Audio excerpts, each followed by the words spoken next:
MLC ఎన్నికల్లో vote వేయాలంటూ ఓ nominated ఎమ్మెల్యేను ప్రలోభపరిచిన కేసులో టీడీపీ నేత రేవంత్ రెడ్డిని ఏసీబీ న్యాయమూర్తి ముందు హాజరుపరిచారు.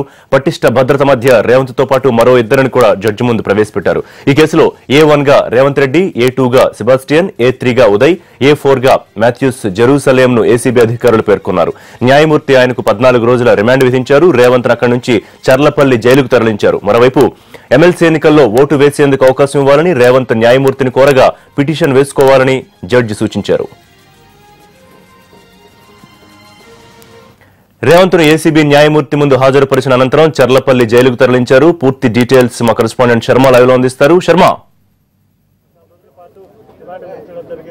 ఎమ్మెల్యే రేవంత్ రెడ్డిని న్యాయమూర్తి నివాసంలో హాజరుపరిచారు. రేవంత్ రెడ్డితో పాటు బిషప్ సెబాస్టియన్ హరి అలాగే ఉదయ్ సింహ వీళ్ళ ముగ్గురికి కూడా 14 రోజుల జ్యుడిషియల్ రిమాండ్ ను న్యాయమూర్తి విధించారు. మరి కాసేపట్లో వీళ్లను మరి జైలుకు తరలిస్తారా లేదంటే అసెంబ్లీకి తరలిస్తారా అనేటువంటిది చూడాల్సి ఉంది. ఎందుకంటే ఎమ్మెల్యే రేవంత్ రెడ్డి ఒక పిటిషన్ ను